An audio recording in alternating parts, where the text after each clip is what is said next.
નમસ્કાર મિત્રો, હું છું દિલીપ પટેલ। આપણે જ્યારે આવ્યા છે રાજીવ ગાંધી ભવન પાસે, ત્યારે લક્ષ્મીનગર સોસાયટીના રહેવાસીઓ અહીંયા મ્યુનિસિપલ કોર્પોરેશનમાં તેમનું પોતે જ આ પાણીની સમસ્યાઓ છે તે માટે આપણે અહીંયા લોકો છે, બહેનો છે, તેમને જાણીશું, એટલે માટે એમને વાત કરીશું।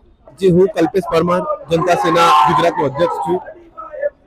અમદાવાદને મેગા સિટી કહેવાય છે, પણ આ ખરેખર મને ક્વેશ્ચન માર્ક થાય છે કે સાચેમાં અમદાવાદ એક મેગા સિટી છે ખરા?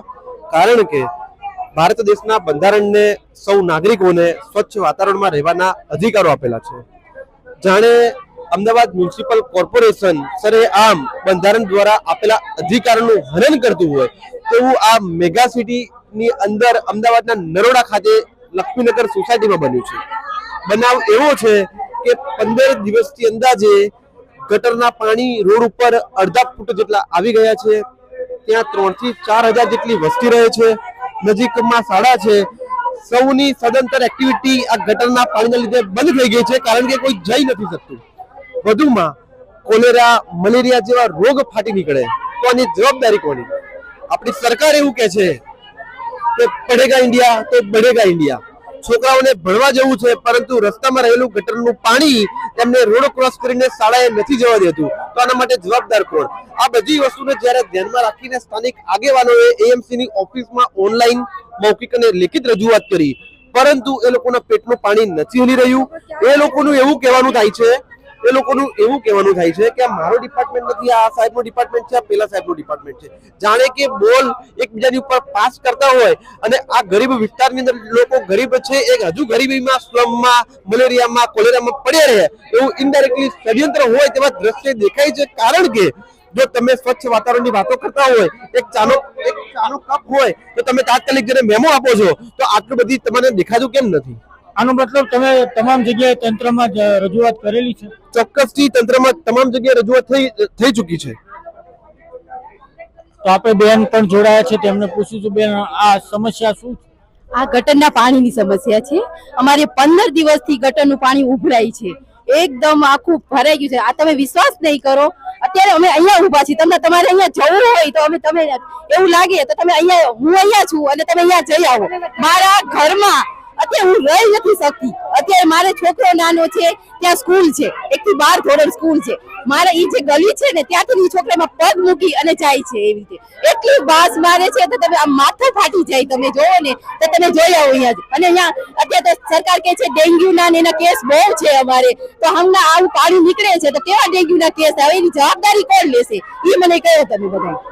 તો આમાં તમને ત્યાં રોગો પણ કેટલી જાતના થાય? આ રોગો છે, મેલેરિયા તો ચાલુ થઈ ગયો છે, એમાં 4-5 બાળકો તો બીમાર થઈ ગયા છે। અત્યારે તમે જાઓ તો ત્યાં હોસ્પિટલમાં દાખલ છે એ લોકો, અને અત્યારે 2-3 છોકરાઓને ઉલટી ઝાડાના કેસ ચાલુ છે। અત્યારે ટેક્સ ભરો છો? ટેક્સ ફૂલ ભરીએ છીએ, એકઈ બાકી નથી, બધા ટેક્સ ભરીએ છીએ અમે। પાણીનો, ગટરનો અમે ઓનલાઈન અરજી કરી છે, 20 અરજી તો અમારી અમે બધા જોડે ગયા છીએ।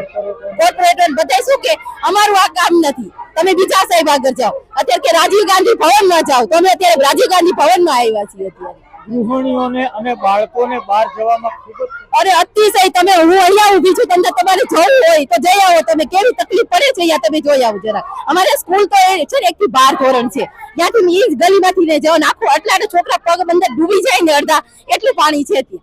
આ તંત્ર તમારું સાંભળતું નથી, તો તમે આગળ શું કરશો?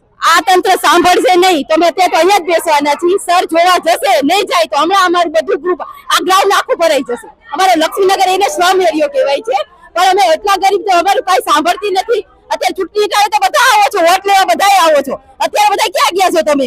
એ માટે કહીએ છીએ અમે। સરકાર તો એવું કહે કે ગરીબોની સરકાર, ના ગરીબોની નથી, તો અત્યારે 15 દિવસથી છે, અને અમને એક કહેવામાં આવ્યું અત્યારે અહીંયાથી કે આ બિગ બી નો પ્રોજેક્ટ છે, પણ આ પ્રોજેક્ટ કે અમારે હલ તો લાવવો જોઈએ ને લોકોએ।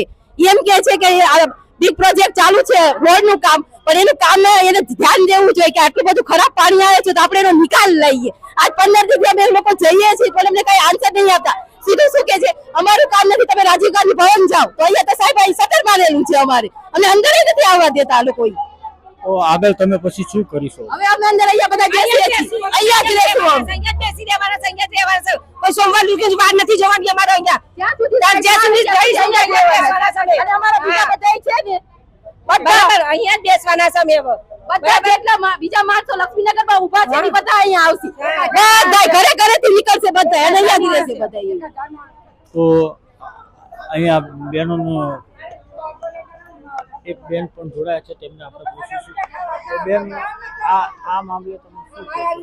અમારે સાફ ગટર જોઈએ છે, રોડ સાફ જોઈએ છે. અમારે ગટરનું પાણી અમે અંદર છોકરાઓ ખાવા કે તો મારા છોકરાને દાખલ કરી દો. હકીકત નથી કરે તો મારા છોકરા ઘરે આગળ જ છે મારે. તમે સાહેબ જોવા માટે આવતા હોય તો ચલો અમે કઈ 5 મિનિટનો ટાઈમ લે. આ તો સાહેબ એમ કે સોમવારે આ બધા ગેટ બંધ થાય કે અમારો હકીકત નથી. અમે ટેક્સ બી નથી ભરતા. તો ત્યાં લગી સોમવાર સુધી તમે શું કરશો? અહીંયા જ બેસવાનું છે. અમારે આખું પરિવારને અહીંયા જ બોલાવી લઈ ગઈ છે. અમે અમારો પરિવાર જ અહીંયા આવી જશે. પછી કેવું ને સોમવાર લગીને પાછો મોદીજી આવવાના તો રોડ સાફ થાય. રવિવાર બી ના જોવાનો, તરત સાફ થઈ જાય. રવિવાર ના જોવો, કશું જ નથી જોતા, તરત સાફ થઈ જાય છે. એટલે અમારે તો અહીંયા જ બેસવાનું છે. અમે તો અહીંયા જ હાય હાય કરવાની છે એમના નોમની. તો આપણી સાથે એક માજી પણ જોડાયા છે, એમને વાત મારા ઘર આગળ છે. હું મારો છોકરો બે પંચાયતની ઓફિસે ગયા. મારો છોકરો અંદર જો મને બહાર ઉભી રાખી તો મને ના જવા દીધી અંદર. તો અમે અને નરોડાની પંચાયતમાં જો મારો છોકરો 3 વખત અને આમાં જાય અમે 2 માં દીકરો. આજે આની આ પોઝિશન છે એનું પાણી આવે છે જાય છે એનું, અને આટલું પાણી છે ને તો એટલી વાસ મારો છે. અમે ઘર વાંકીને ચા પીવું, ઘર વાંકીને ખાઈએ. મેં ત્યાં ભૂલ નહીં રહેતું મારું, એટલે વાતું નહીં અમારા ઘર આગળ. અને પાણી અમારે ગંધ મારે છે. અમારે બીમાર ના પડીએ. હું તો બીમાર જેવી થઈ જઈશું 2 દિવસથી. તો હજી મેં ખાધું નહીં તો અમે અહીંયા આવ્યા છીએ. તો અમારે આ કોર્પોરેટર તો ના વપરાય. નરોડાની સરકાર ઊંઘી જાય છે, પગાર લે છે બધાનું. અમારા લક્ષ્મી અમારા ઘર આગળનું પાણી છે, આપણે નહીં બોલતી. જો આ પાણી પણ આપણા સહયોગી મિત્રોને કહીશ કે પાણી જો આ રીતનું પાણી છે તો આ લોકોની સમસ્યા તો બહુ ગંભીર છે. અમારું માથું ફાટી જાય છે. અમે બીમાર થઈ ગયા છે, પણ તમે મોટો વતન નથી આવતા. તમારે તો ખાલી પગાર લેવો છે મફતનો, અને અમારા રૂપિયા એમ કહે છે કે સરકાર તો ગરીબોની સરકાર તો ગરીબોની છે. તો તમે જો આવો તો આ ગરીબ લક્ષ્મીનગરમાં આવો તો તમે ખાલી તમે આશ્વાસન આપો છો ખાલી અને વોટ લેવાનો હોય છે તો તમે આવી જાવ છો ત્યારે અમને પગે લાગવા આવો છો. એ તો તમે હમ નહીં જોતા અમારા.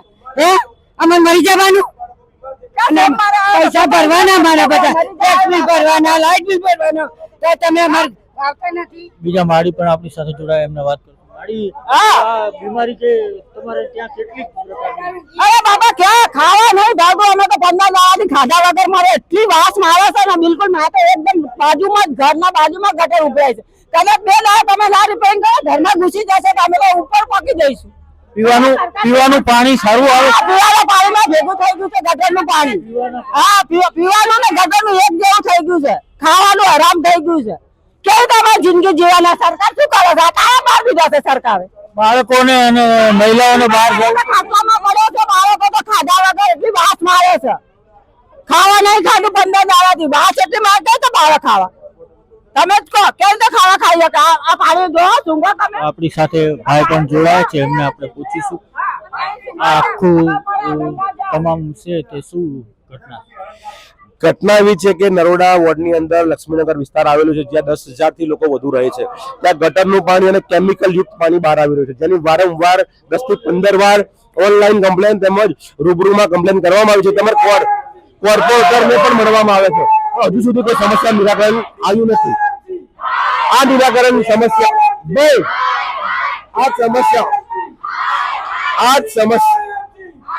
સમસ્યાઓ માટે નિરાકરણ માટે આ સમસ્યાના નિરાકરણ માટે જનતા એમના પોતાના ટેક્સના પૈસા ચાલતું રાજીવ ગાંધી ભવન ખાતે આવેલા છે. અહીંયા એ લોકો તાળા મારી ગયા છે. એટલે આ લોકોને જણાવવા માંગીએ છીએ કે રાજીવ ગાંધી ભવન તમારા પોતાના બાપના પૈસાથી નથી ચાલતું, તમારા પપ્પાના પૈસાથી નથી ચાલતું. આ જનતાના ટેક્સના પૈસાથી રાજીવ ગાંધી ભવન ચાલે છે.